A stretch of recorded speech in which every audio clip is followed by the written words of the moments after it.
साथियों इस समय हम बाढ़ पीड़ित क्षेत्र में है। करंडा ब्लॉक ये पड़ता है और इस ब्लॉक में बाढ़ का कहर बहुत तेजी से चला हुआ है। यहाँ पे तमाम लोग अपनी जगह को छोड़ करके सुरक्षित स्थान पे टिकने का प्रयास किए हैं। और हमारे बीच में करंडा तृतीय के जिला पंचायत सदस्य पंकज यादव जी हैं, जानने का प्रयास करेंगे। स्वागत नेताजी। बहुत बहुत धन्यवाद पत्रकार महोदय।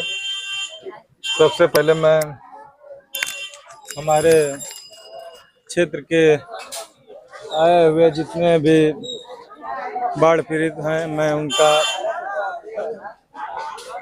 उनका कष्ट देखकर मुझे अपना दुख और नींद दूर हो गया। हमको न नींद आ रही है न भूख लग रही है। हम लोग सुबह से, मेरी दादी माँ भी एक्सपायर कर गई हैं और मैं सुबह से 8 बजे 7 बजे घाट नहा के निकल जाता हूँ।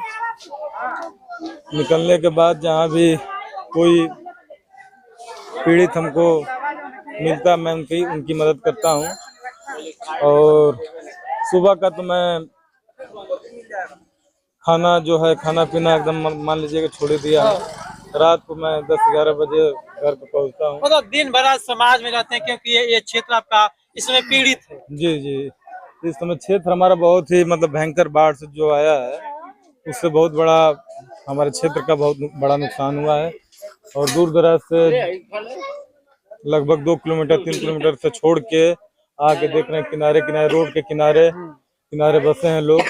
ना पशु को चारा मिल रहा है, ना आज का ना सरकारी भूसा वूसा मिल रहा है। और इससे भूसा से क्या होगा बताइए, 1 दिन 2 दिन चलेगा। मैं शासन प्रशासन से यही उम्मीद करता हूँ कि फिर दोबारा का ना हो, कल या परसों फिर बंटवाया जाए, नहीं तो फिर हमारे यहाँ बाढ़ का जो स्थिति है पूरा फसलें चौपट हो गई हैं। और मैं सरकार से फिर निवेदन करूंगा कि जो फसल चौपट हुई हैं उनका मुआवजा जल्द से जल्द मिल जाए कि किसान जो हमारे किसान भाई हैं नुकसान हुआ है उनका भी भरपाई हो सके। और हमारे जो सब्जियां लगी थी, हमारा सब्जी का बेल्ट है गद्दोगड़ा, सोलनपुर, मोगलपुर, तुलसीपुर, उसका बहुत नुकसान हुआ है। कितने गांव प्रभावित हुए हैं? अरे लगभग करीब 2 दर्जन के लमसम गांव प्रभावित हुए हैं। और इस बाढ़ को पीड़ित देखते हुए हम लोग का ना सुबह से लगाई शाम तक एकदम इसी में लगे रहते हैं। लाइट की व्यवस्था हम लोग अपने स्तर से कराए हैं। जी, आपका क्या नाम पड़ेगा? मैं राम आशीष यादव सीसो, ब्लॉक अध्यक्ष करंडा समाजवादी पार्टी। जी, क्या लगता है इसमें आपका क्षेत्र पूरा पीड़ित है बाढ़ से, किस तरह से सहयोग यहाँ पे सरकार द्वारा हो रहा है? सरकार द्वारा सहयोग अब तक जितना आवश्यकता थी नहीं मिला है किसानों को। यहाँ पर कम से कम लगभग 20,000 आबादी बाढ़ से प्रभावित है करंडा ब्लॉक क्षेत्र में। लेकिन अब तक कल प्रभारी मंत्री जी भाजपा के आए थे, केवल 80 पैकेट बांटे राहत सामग्री। कम से कम 1000 घर जो है 1000 प्रभावित है बाढ़ से। अगर कल ही बांट देते तो लोग को राहत मिल जाती, अपना लेकिन आज गुजर बसर करते। विद्यालय पे बटा है राहत सामग्री, बटा दीनापुर, लेकिन सबको नहीं मिल पा रहा है।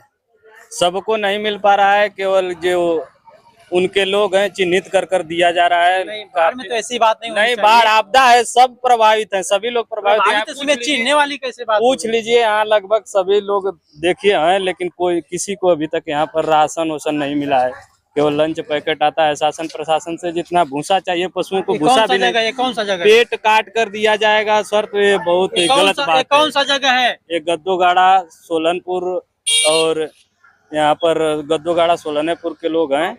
यहाँ गुसंदेपुर सलारपुर का स्थान है। बाढ़ राहत कैंप यहाँ लगा है।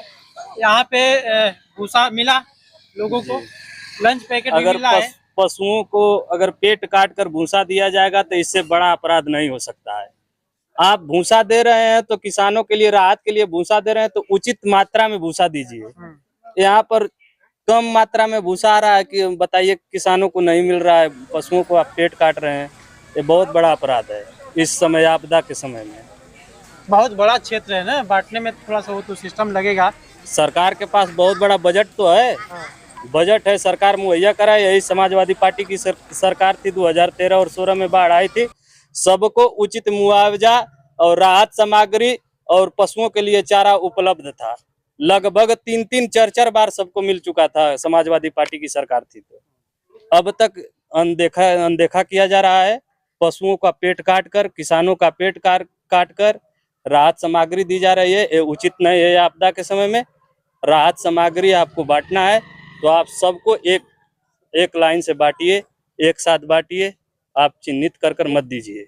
चलिए, अगर ऐसी बात हो तो इस पे जरूर जांच होनी चाहिए, लेकिन ऐसी बात नहीं होनी चाहिए, क्योंकि अभी आज मैं दीनापुर में देखा हमने कि वहाँ पे राहत सामग्री बट रही थी और यहाँ पे भूसा बट रहा था। हाँ, ये हो सकता है कि भूसा कई पार्ट में बटे, तो बस इस पे ज्यादा ध्यान देने की जरूरत है, लोगों के सहयोग करने की जरूरत है इस आपदा की घड़ी में। तो बस मिलते हैं अगली वीडियो में, तब तक के लिए जय हिंद जय भारत।